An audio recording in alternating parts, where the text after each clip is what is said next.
Nasty Love Area, mirip banget dengan Blackpink in Your Area. Aku nggak tahu kenapa pihak Dispatch dapat melakukan hal tersebut. Apakah di sini dia kayaknya ada ponsel dari artis tersebut?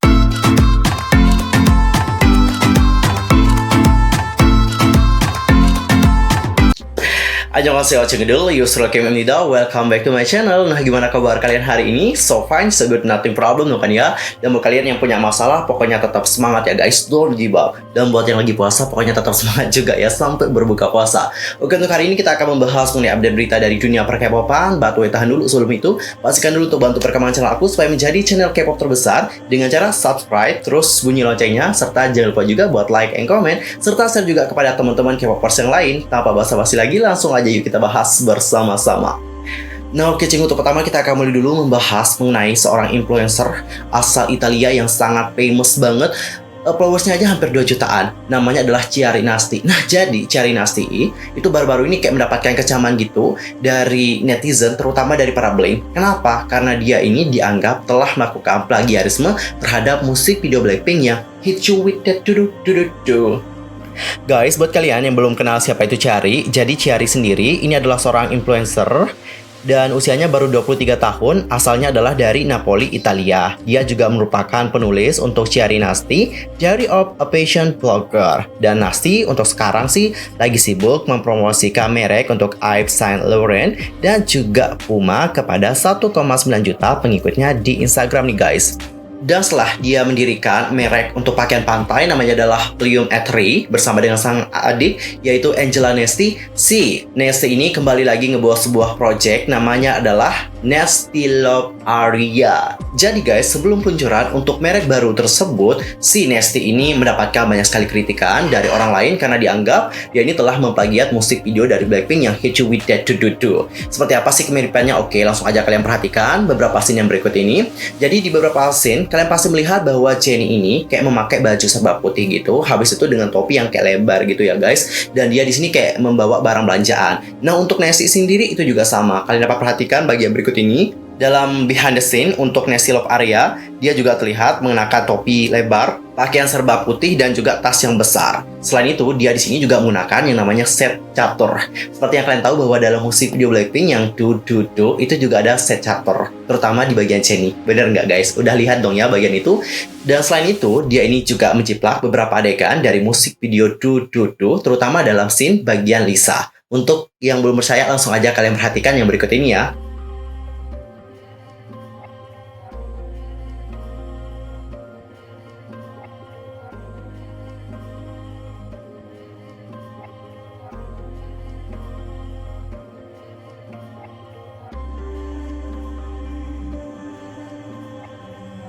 Jadi kalian udah lihat bahwa kemiripannya bersama dengan scene di bagian Lisa itu benar-benar banyak banget. Dia di sini kayak megang katana juga, di Lisa juga megang katana ya guys. Dan selain itu di tempatnya itu juga kayak pink gitu ya. Dan selain itu di bagiannya Lisa juga kan dihiasi oleh warna-warna pink. Jadi dikarenakan hal inilah guys, banyak sekali dari para Blink yang mengkritik si Nasty dikarenakan telah memplagiat musik video dari Blackpink yang Do untuk produk terbarunya yang Nasty Love Area. Dan berbicara mengenai mereknya yaitu Nasty Love Area, banyak sekali dari para netizen terutama para Blink yang bilang, kayaknya si Nasty ini juga terinspirasi deh dari Blackpink. Lihat aja namanya adalah Nasty Love Area, mirip banget dengan Blackpink in Your Area. Bener nggak? Agak mirip ya guys. Jadi hal itulah yang ngebuat banyak orang berpikir nih bahwa si Nasty ini kayaknya emang terinspirasi banget deh dari Blackpink. I think so sih guys, kayaknya si Nasty ini benar-benar terinspirasi banget sama Blackpink. Ya di zaman sekarang kan emang harus hati-hati ya kalau ngebuat sebuah karya, apalagi kayak yang notabene adalah influencer terkenal gitu ya, hampir 2 juta followers juga. Dan untuk Do sendiri ini kan sudah ditonton sebanyak miliaran guys, miliaran kali ditonton, gak main-main. Jadi kalau ada orang yang menggunakan konsep dari Do di karya terbaru mereka, pasti orang lain itu udah notice, oh ini kayaknya Do deh, ini gila musik video terkenal jiplak gitu ya. Gimana orang nggak ngekritik? Pastilah dikritik. Yang namanya orang zaman sekarang itu tidak suka kalau ada yang memplagiat musik video ataupun karya dari orang lain. Dan mengenai masalah dari Blackpink yang Do, sebenarnya ada salah satu juga penyanyi dari Indonesia yang sangat famous banget ya, yaitu Barbie Kumalasari kalau nggak salah, bener nggak? Jadi dalam musik videonya juga ada beberapa kesamaan sih dengan musik video dari Blackpink yang tuh. Aku nggak mengatakan plagiat loh di sini, aku cuma bilang ada kesamaan, yaitu di bagian Jisoo yang pas jatuh gitu loh guys. Nanti kan dia bangun nih, orang-orang yang di sampingnya yang sebelumnya itu kayak memfoto si Jisoo, pas Jisoo terjatuh nanti dia malah kayak nyerang Jisoo gitu. Udah lihat nggak video Barbie yang kayak gitu? Nah, banyak juga dari para Blink yang waktu itu berkomentar bahwa oh ini kayak mirip deh dengan bagian dari musik video Blackpink yang Tapi nggak sempat heboh guys. Penggemar Blackpink yang berada di Italia itu sudah ngebuat sebuah tweetnya adalah bilang, an Italian influencer is launching a brand called Nasty Love Area plagiarizing That's why we ask for your help reporting it to YG Entertainment. Please write an email to with ygpen@ygmail.net with the text and the collage that you can find here. Jadi dia di sini kayak ngajakin semua Blink itu untuk nge-report si Nasty Love Area kepada pihak YG Entertainment supaya tindakan plagiarisme yang dilakukan oleh si Nasty ini dapat segera diatasi oleh pihak agensi. Gitu nih guys. Makanya jangan heran kalau banyak yang udah mass email ke YG Entertainment. Nah, kalau kalian sendiri melihat apa yang dilakukan oleh Nasty bagaimana? Silahkan sampaikan opini kalian di kolom komentar. Dan sekarang kita akan masuk untuk membahas mengenai topik yang kedua. Kali ini datanya dari So Ye-ji. Yang mana So Ye-ji, maaf banget, ini baru-baru atau terakhir kali ini itu banyak sekali diserang oleh netizen. Cara nyerangnya itu cukup simple. Jadi netizen itu kayak ngulik-ngulik tentang masa lampau dari So Ye-ji, baik itu tentang masa sekolahnya, bagaimana dia diwawancara, dan pokoknya masih banyak lagi. Cukup miris melihatnya, tapi sebelum itu coba kita perhatikan dulu bagaimana klarifikasi dari agensi So Ye-ji mengenai keterlibatan So Ye-ji dengan apa yang dilakukan oleh Kim Jong Hyun dalam drama Time. Di sini pihak agensi mengatakan, halo ini gold medalist, jadi kami menyampaikan posisi resmi dari laporan terbaru tentang So Ye-ji. Pertama-tama kami mohon maaf dulu ya atas keterlambatan. Sebagai hasil dari konfirmasi dengan pihak Kim Jong Hyun, dengan jelas dipastikan bahwa kontroversi terkait drama tersebut bukan disebabkan oleh So Ye-ji, dan dia menyatakan niatnya untuk mengungkapkan posisinya. Namun, mereka berkata bahwa perlu waktu untuk mengungkapkan posisi mereka dikarenakan berbagai masalah yang tumpang tindih. Dalam situasi di mana kontroversi terus membengkak, kami mengungkapkan posisi kami dengan menerima pendapat bahwa kami bisa mengumumkan posisi kami terlebih dahulu. Sekali lagi, kami mohon maaf atas keterlambatan pengumumannya. Selain itu, kami dengan tulus meminta maaf atas kerugian yang dialami oleh pejabat film, aktor lain, dan reporter dengan tidak berpartisipasi dalam pemutaran perdana film Recall hari ini. Terlepas dari posisi Kim Jong Hyun, kami mengungkapkan posisi kami. Sulit untuk memahami dari akal sehat bahwa pemeran utama drama bertindak apa adanya tanpa kehendak bebasnya sendiri sesuai dengan konten yang kontroversial. Praktis tidak mungkin bagi seorang aktor untuk melakukan akting dan pembuatan film tanpa kemauan apapun. Meski tidak diperlihatkan dalam percakapan publik, ada percakapan dengan Kim Jong Hyun yang saat itu juga meminta So Ye-ji yang sedang syuting drama lain untuk tidak syuting adegan ciuman, tapi So Ye-ji juga berkata ada percakapan yang bercampur dengan kecemburuan di antara sepasang kekasih. Ini bisa dilihat sebagai perselisihan cinta yang biasa antara aktor yang merupakan kekasih di industri. Namun, semua aktor syuting secara normal. Terlepas dari pertengkaran cinta antar kekasih, kami pikir ada keadaan pribadi lain yang tak terhindarkan juga.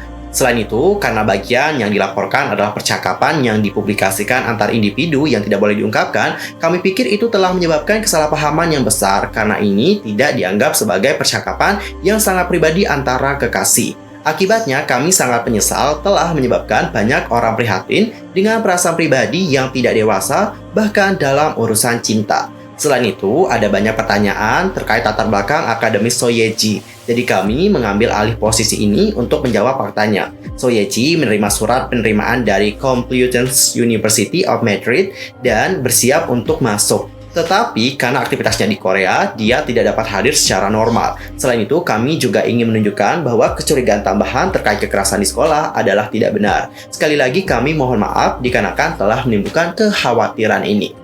So, dari klarifikasi agensi So Ye-ji tadi, ini sebenarnya sudah menjawab semua keluhan yang diberikan kepada So Ye-ji. Yang pertama adalah tentang sikap posesifnya kepada Kim Jong Hyun yang tidak mengizinkan si Kim Jong Hyun ini untuk memiliki skinship bersama dengan pemeran utama wanita dan juga bersama dengan wanita yang lain. Di sini pihak agensi menegaskan bahwa sebenarnya Kim Jong Hyun juga gitu kok. Kim Jong Hyun ini juga cemburu kepada So Ye-ji. Katanya sih, menurut apa yang kita baca tadi, itu si Kim Jong Hyun juga ngelarang So Ye-ji untuk melakukan adegan kissing seperti itu.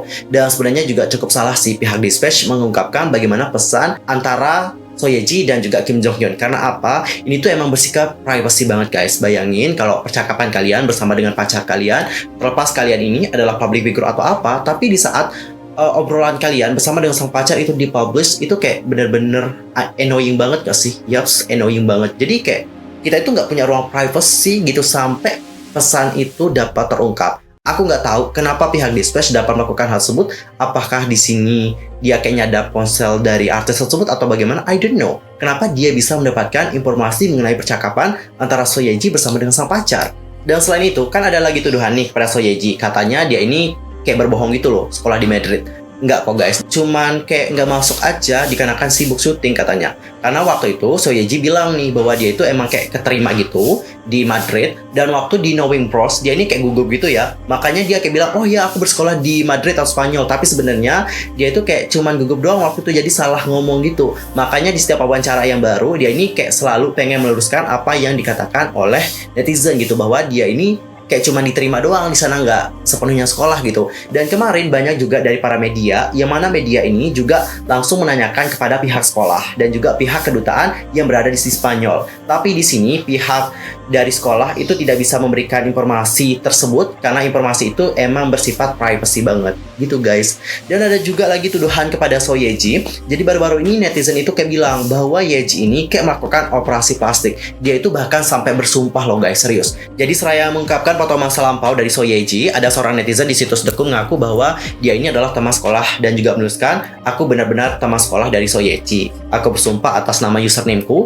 Aku ingat dia melakukan operasi kelopak mata selama tahun terakhir sekolah menengah dan kemudian membesarkan matanya dengan menjalani prosedur evikantoplasti di sekolah menengah. Aku ingat karena dia menunjukkan kepada semua teman sekelas kami dan memberitahu kami apa yang ia lakukan. Lalu dia melakukan operasi pada hidungnya. Aku tidak dapat mengenali wajahnya dikarenakan hidungnya. Untuk masalah oplas, aku sih no comment. Dan kalau dia oplas juga nggak apa-apa sih. Karena apa gitu? Karena dia juga oplas pakai uangnya sendiri gitu, nggak merugikan orang lain gitu. Jadi kita yang sebagai netizen ya nggak usah terlalu mempedulikan lah dia mau oplas atau tidak. Intinya itu tidak berpengaruh pada kehidupan kita sama sekali, right? Dan untuk masalah kontroversi yang katanya Soyeji ini sewaktu sekolah dulu itu suka ngeganggu murid yang lain, kata agensi sih, itu katanya adalah tidak benar. Hal itu tidak berdasar sama sekali. Udah dibantah sama pihak agensi secara langsung.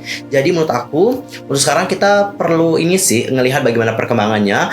Karena sekarang ini banyak sekali yang kayak nyerang Yeji ya. Mungkin hatersnya Yeji sekarang baru bergerak. Melihat berita buruk tentang Yeji, mereka itu kayak bener-bener semangat gitu untuk mencari masa lampau dari Yeji, mengungkapkan hal ini, hal itu. Intinya menurut aku kayak nggak bener juga sih. Aku tahu bahwa pada awalnya Soyeji bersama dengan Kim Jong Hyun adalah orang yang benar-benar salah di sini. Dikarenakan keegoisan mereka satu sama lain, mereka juga melukai banyak orang, terutama dengan staff dan juga para pemain di drama time. Apalagi Sohyun, para pembuat naskah yang harus ngerevisi beberapa kali. Jujur, ini adalah perbuatan dari mereka yang tidak dapat dibenarkan sama sekali. Tapi untuk masalah lain, aku rasa banyak dari netizen yang telah melewati batas, apalagi sampai mencampuri urusan pribadinya dan sebagainya. Aku rasa itu emang benar-benar udah out of line banget, serius. Aku di sini bukan hanya sebagai penggemar dari Soyeji untuk dapat speak up seperti ini, tapi aku di sini bertindak sebagai seorang manusia yang juga punya hati nurani gitu ya. Bayangkan dikarenakan kesalahan ini banyak sekali dari orang-orang yang kayak ngungkit tentang masa lampau dia disebut berkencan dengan sutradara ini, berkencan dengan itu, berkencan dengan ini, pokoknya banyak banget.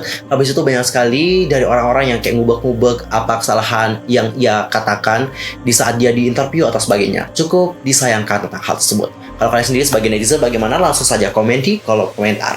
Dan cinggu, sekarang kita akan masuk ke berita yang terakhir. Kali ini datanya dari seorang dokter gigi yang mirip dengan Rose dari Blackpink. Pada hari Rabu tanggal 14 April nih guys, ada seorang dokter gigi yang tinggal di Amerika Serikat itu viral setelah beberapa blink kayak memperhatikan bahwa oh kok dia ini mirip banget sih dengan Rose dari Blackpink.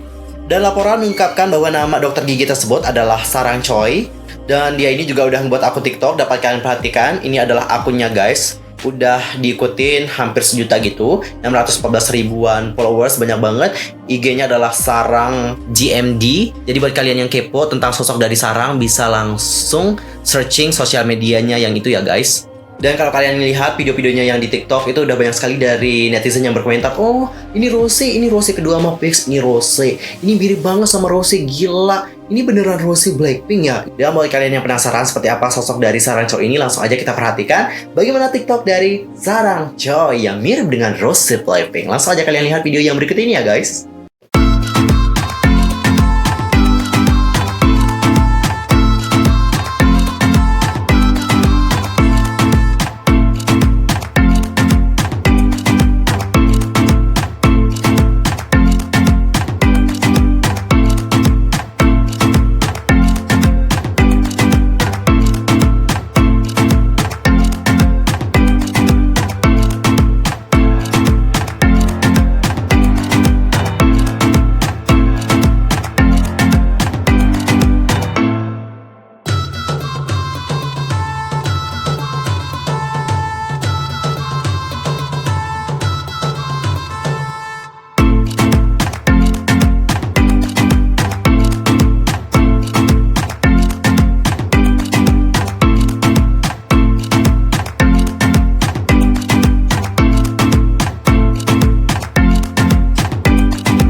Nah, Cinggo, gimana? Udah lihat kemiripannya?